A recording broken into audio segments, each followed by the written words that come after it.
नमस्कार मित्रांनो, आपले पुन्हा एकदा स्वागत आहे आपल्या यूट्यूब चॅनलवरती स्पर्धा परीक्षा मॅथ जी के.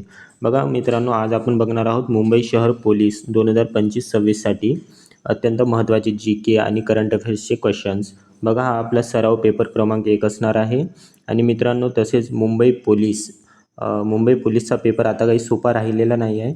तर जी के, करंट अफेअर्स यांचे वेटेज खूप जास्ती हाय झालेले दिसून येतात मागच्या काही एक्झाममधून. तर आजच्या आपल्या 55 प्रश्नांमधून तुमचे किती प्रश्न बरोबर येतात ते चेक करा स्वतःला तुम्ही, आणि आपला स्कोर कमेंट करत चला किती येत आहे किती नाही. म्हणजे आपल्याला माहीत होणार आपण कोणत्या याच्यामध्ये आहोत सध्या, तर आपल्याला फायदा होणार त्याचा. बघा, तर आपण व्हिडिओला सुरुवात करू. व्हिडिओ नक्की शेवटपर्यंत बघा आणि कमेंट करत चला, प्रश्नांची उत्तरं देत चला. चला, बघा, पहिला प्रश्न आहे, खालीलपैकी कोणते विधान सत्य आहे? बघा, 2 विधान दिलेले आहेत. पहिला विधान आहे, संविधानातील मूलभूत हक्कामुळे राजकीय लोकशाही प्रस्थापित होते. आणि दुसरा विधान आहे, संविधानातील मार्गदर्शक तत्त्वांच्या आधारावर सामाजिक लोकशाही प्रस्थापित होते. बघा मित्रांनो, याचे जे 2 विधान दिलेले आहेत, तर हे दोन्ही पण विधान बरोबर आहेत, म्हणून आपलं उत्तर जाणार ऑप्शन क्रमांक 3. त्याच्यानंतरचा बघा प्रश्न क्रमांक 2. दुसरा आहे, लोकसभेच्या विविध समित्यावर सभासदांच्या नेमणूक करण्याचे अधिकार कोणास आहे? याचं उत्तर जाणार बरोबर पंतप्रधानांना ते अधिकार आहेत. त्याच्यानंतर, भारतात एखाद्या राजकीय पक्षाच्या निर्वाचित सदस्याने अन्य पक्षात पक्षांतर केले आहे किंवा नाही ते ठरवण्याचा अधिकार कोणास आहे? बघा, ते ठरवण्याचा अधिकार हे असतो सभागृहाचे सभापती यांना असतो तो अधिकार. त्याच्यानंतर बघा चौथा, गावाच्या विकासासंबंधी अंतिम निर्णय घेणारी सभा कोणती? बघा, गावाच्या विकासासंबंधी अंतिम निर्णय घेणारी सभा असते ग्रामसभा, ऑप्शन क्रमांक 4. त्याच्यानंतर आहे 5वा, ग्रामपंचायतीच्या अनुदानास मान्यता कोण देते? बघा, ग्रामपंचायतीचा अनुदानास मान्यता पंचायत समिती ही समिती देते, म्हणून ऑप्शन क्रमांक 3 येणार. त्याच्यानंतरचा बघा प्रश्न क्रमांक 6वा आहे, सोलापुरातील सत्याग्रह झाला त्या काळात इंग्लंडमध्ये भारत मंत्री कोण होते? बघा, सोलापुरामध्ये सत्याग्रह झाला त्या काळात इंग्लंडमध्ये भारत मंत्री होते बेजबूट, ऑप्शन क्रमांक 3 येणार याचं. त्याच्यानंतरचा प्रश्न बघा 7वा, कोणाच्या नेतृत्वाखाली 5 मे 1930 रोजी ठाणे जिल्ह्यातील उंबरगाव येथे मिठाचा सत्याग्रह करण्यात आला होता? बघा, जे नानासाहेब देवधेकर तसेच कमलादेवी चट्टोपाध्याय यांच्या दोघांच्या नेतृत्वाखाली उंबरगाव येथे मिठाचा सत्याग्रह करण्यात आलेला होता, म्हणून आपलं ऑप्शन जाणार 3 वरीलपैकी सर्व, म्हणजेच नानासाहेब देवधेकर तसेच कमलादेवी चट्टोपाध्याय. त्याच्यानंतर आहे 8वा प्रश्न, वासुदेव बळवंत फडके यांच्या पत्नीचे नाव काय होते? बघा, वासुदेव बळवंत फडके यांच्या पत्नीचे नाव गोपिकाबाई असे होते, म्हणून 2 जाणार उत्तर. नंतर प्रश्न आहे 9वा, महात्मा मुंशी राम वीज म्हणजेच हे कोणाचं टोपण नाव आहे? तर ते आहे स्वामी श्रद्धानंद यांना महात्मा मुंशी राम वीज असे म्हटले जाते. त्याच्यानंतर बघा प्रश्न क्रमांक 10वा आहे, 1839 मध्ये पुणे येथे कोणी उठाव केला? बघा, कोळी समाजाने 1839 मध्ये पुणे येथे उठाव केलेला होता, म्हणून ऑप्शन क्रमांक 1 जाणार कोळी. त्याच्यानंतर बघा प्रश्न क्रमांक 11वा आहे, हे सामाजिक क्रांतीचे जनक होते? बघा, भाऊ दाजी लाड हे सामाजिक क्रांतीचे जनक होते, म्हणून ऑप्शन क्रमांक 1 जाणार. 12चा आहे, मुंबई येथे स्वतःच्या राहत्या घरात मुलींची शाळा कोणी सुरू केली होती? बघा, मुंबई येथे स्वतःच्या राहत्या घरामध्ये जगन्नाथ शंकर शेठ यांनी मुलींसाठी शाळा सुरू केलेली होती. 13वा आहे, अभयारण्याची संख्या व क्षेत्रफळ सर्वात जास्त असलेले राज्य कोणते आहे? बघा, अभयारण्याची संख्या व क्षेत्रफळ सर्वात जास्त विचारलेलं आहे, तर त्याचं उत्तर जाणार ऑप्शन क्रमांक 2 महाराष्ट्र. महाराष्ट्रामध्ये अभयारण्याची संख्या तसेच त्यांचे क्षेत्रफळ हे सर्वाधिक आहे. प्रश्न क्रमांक 14वा आहे, खालीलपैकी कोणत्या जिल्ह्यात चामड्याच्या वस्तू बनवण्याचा उद्योग मोठ्या प्रमाणावर चालतो? बघा, चामड्याच्या वस्तू बनवण्याचा उद्योग हा कोल्हापूर या ठिकाणी चालतो, म्हणून ऑप्शन क्रमांक 4 जाणार याचं. नंतर बघा प्रश्न क्रमांक 15वा आहे, कृष्णा कालवा यांची निर्मिती केव्हा करण्यात आली? बघा, कृष्णा कालवा याची निर्मिती 1979 या वर्षी करण्यात आली होती, म्हणून ऑप्शन क्रमांक 1 जाणार याचं सुद्धा. नंतर 16वा आहे, अमरावती प्रशासकीय विभागातील सर्वात लहान जिल्हा कोणता? बघा, अमरावती प्रशासकीय विभागातील सर्वात लहान जिल्हा हा आहे वाशिम, म्हणून ऑप्शन क्रमांक 2 जाणार बरोबर. त्याच्यानंतरचा आहे 17वा, यशवंतगड किल्ला हा कोणत्या तालुक्यात आहे? बघा, यशवंतगड किल्ला हा राजापूर या तालुक्यामध्ये येतो, म्हणून आपलं 2 जाणार उत्तर. तुमची किती बरोबर येत आहे ते कमेंट करत चला सोबत. नंतर बघा प्रश्न क्रमांक 18वा आहे, मिझोराम या राज्यात कार्यालयीन वापरण्यासाठी कोणत्या भाषेचा वापर केला जातो? बघा, मिझोराम राज्यामध्ये कार्यालयामध्ये कोणत्या भाषेचा वापर केला जातो? तर त्याचं उत्तर जाणार मिझो, इंग्रजी तसेच हिंदी या भाषांचा वापर केला जातो. मित्रांनो, तुम्ही कमेंट करा, मिझोराम या राज्याची राजधानी काय आहे? राजधानी कमेंट करा याची. हे सुद्धा विचारलेले प्रश्न आहेत, मिझोरामची राजधानी खूपदा विचारतात, कमेंट करा याचं उत्तर. नंतर बघा प्रश्न क्रमांक 19वा आहे, हे कुमाऊनतील सर्वोच्च शिखर आहे.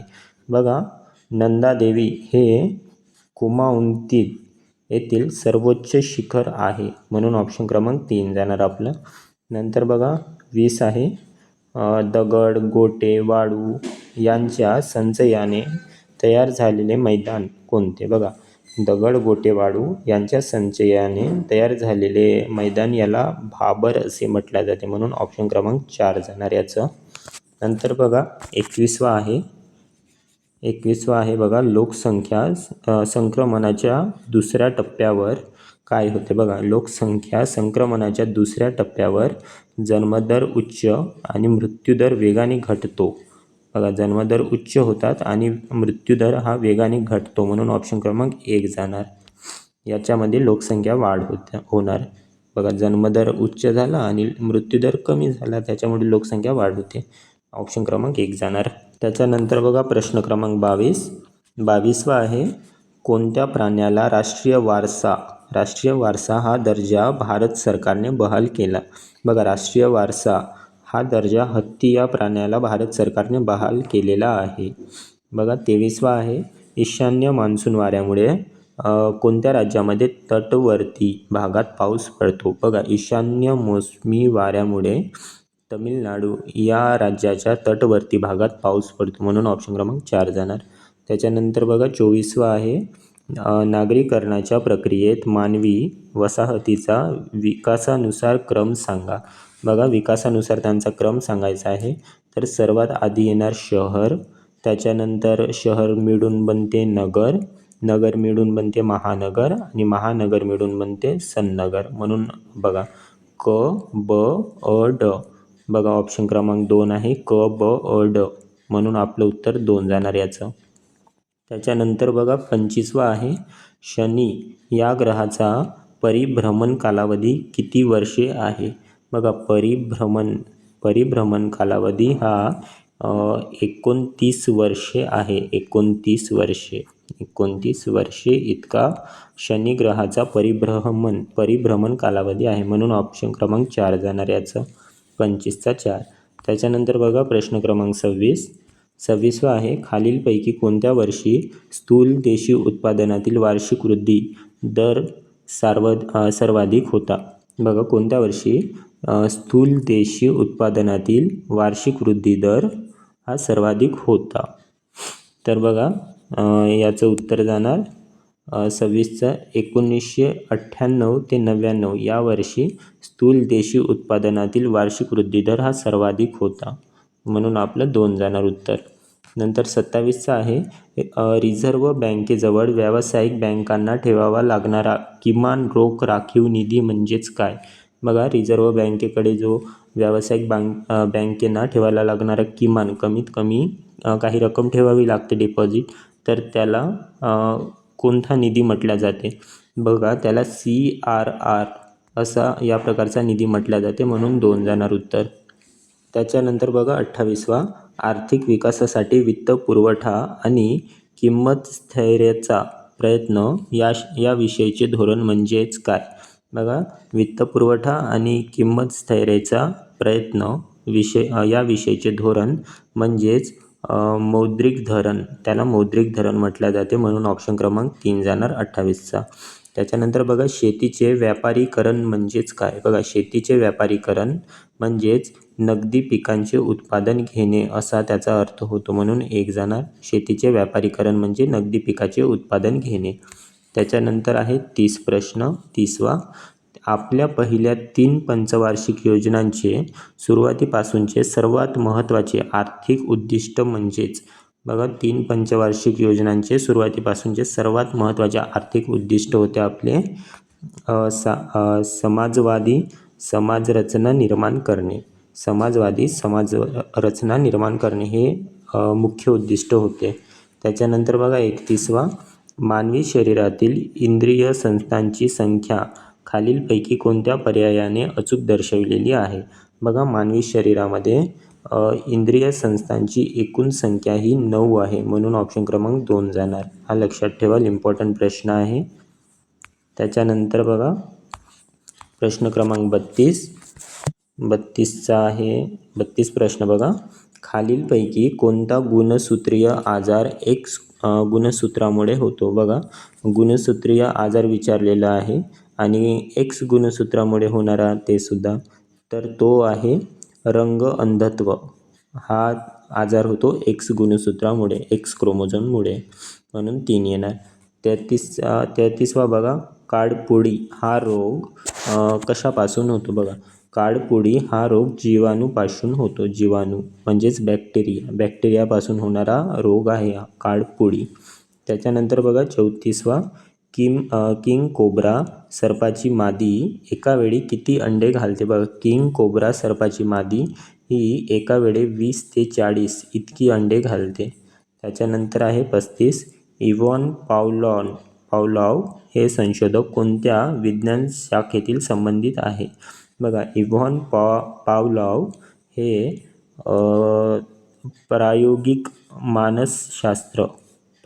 मानसशास्त्र या शाखेशी संबंधित आहे, म्हणून ऑप्शन क्रमांक 3 जाणार याचं सुद्धा. त्याच्यानंतर बघा प्रश्न क्रमांक 36वा बघा, मधमाशीचा हवेत उडण्याचा सरासरी वेग काय असतो? बघा, मधमाशी हवेत उडण्याचा सरासरी वेग हा 15 ते 16 किलोमीटर प्रति तास इतका असतो, म्हणून ऑप्शन क्रमांक 4 जाणार 36चा. 37वा आहे, मधमाशीच्या पोळ्यातील मधमाशा एकमेकांना कशा ओळखतात?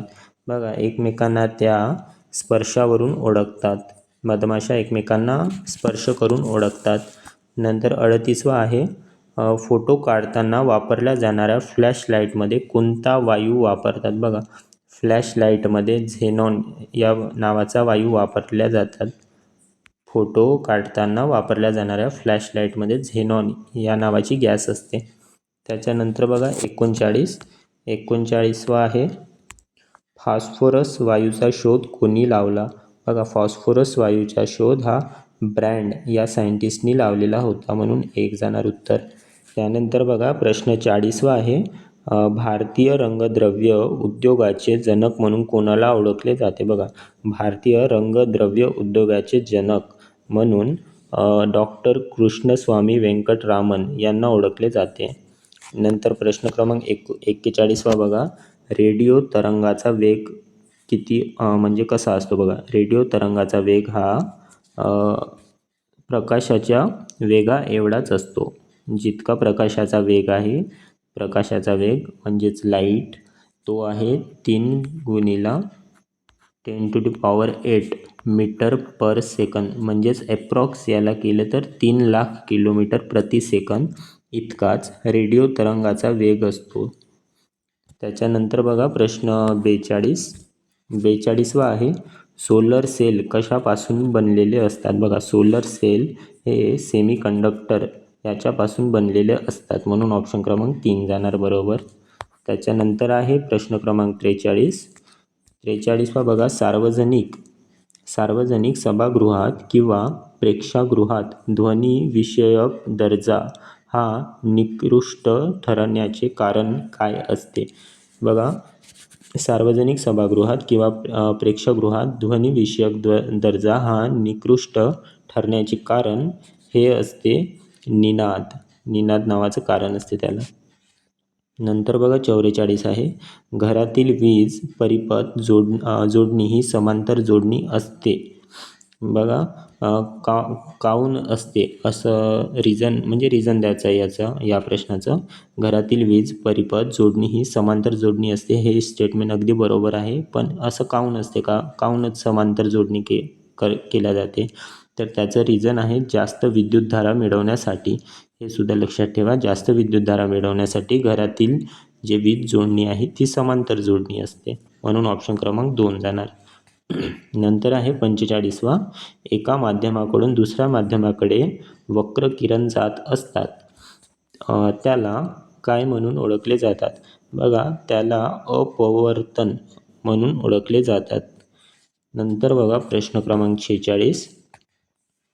46चा आहे, भारतीय महिला क्रिकेट संघाचा हेड कोच कोण आहे? बघा, भारतीय महिला विचारलेला आहे. महिला क्रिकेट संघाचा हेड कोच हे अमोल मुजुमदार हे आहेत. नंतर बघा, महिला क्रिकेट विश्वचषक 2025 अंतिम सामन्यात प्लेयर ऑफ द मॅच, जो अंतिम सामना झाला होता त्याच्यामध्ये प्लेयर ऑफ द मॅच हा किताब कोणाला देण्यात आला होता? तर तो किताब शेफाली वर्मा हिला देण्यात आलेला होता. अंतिम सामन्यात विचारलेला आहे म्हणून.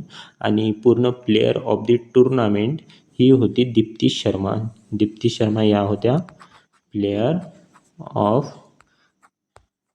द टुर्नामेंट हा होता दीप्ती शर्मा, आणि player of the final match ही होती शेफाली वर्मा.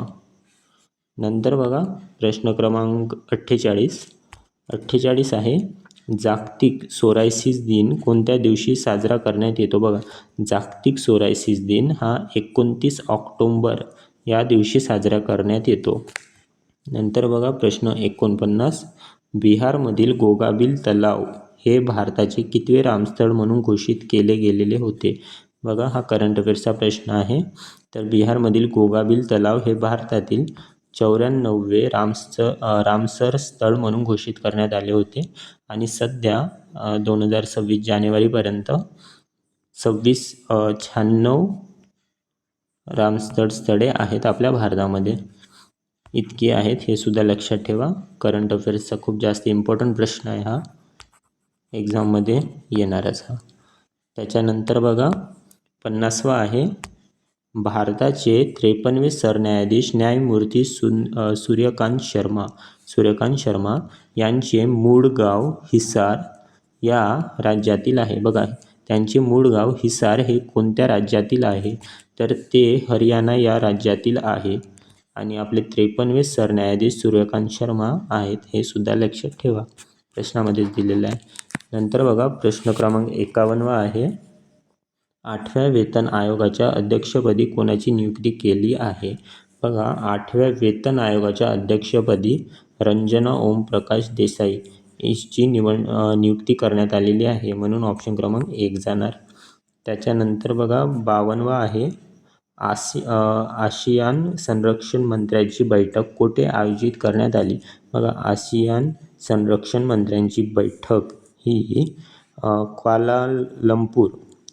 क्वालालंपूर या ठिकाणी आयोजित करण्यात आली होती, म्हणून ऑप्शन क्रमांक 1 जाणार याचं सुद्धा.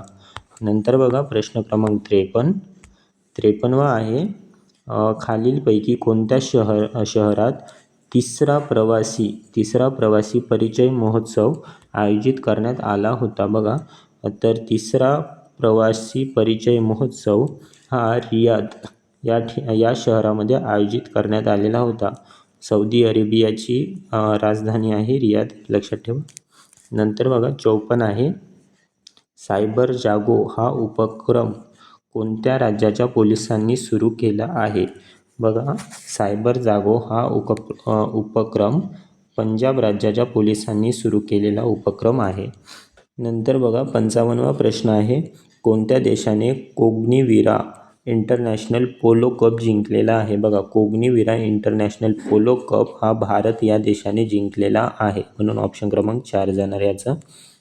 बघा मित्रांनो, आपले 55 प्रश्न झालेले आहेत आणि तुम्ही तुमची किती बरोबर आले ते कमेंटमध्ये सांगा. आणि पोलीस भरती 2026 स्वप्न साकारण्यासाठी चॅनलला लगेच सबस्क्राईब करून घ्या. आणि याची PDF तुम्हाला टेलिग्राम चॅनलवरती मिळून जाणार. याची लिंक मी डिस्क्रिप्शनमध्ये देत आहे. तसेच आमच्या इंस्टाग्राम पेजलासुद्धा फॉलो करा. एक्झाम सेंटर मॅथ GK या नावाने आहे इंस्टाग्राम चॅनल. व्हिडिओ आवडला असणार तर चॅनलला सबस्क्राईब करा. आणि तुमची किती बरोबर आले, 55 पैकी किती बरोबर आले, 55 पैकी किती बरोबर आले ते मला कमेंटमध्ये कळवा. आणि नेक्स्ट व्हिडिओ कोणत्या जिल्ह्याच्या पेपरवरती पाहिजे ते सुद्धा कळवा मला. व्हिडिओ बघितल्यामुळे धन्यवाद. Good night.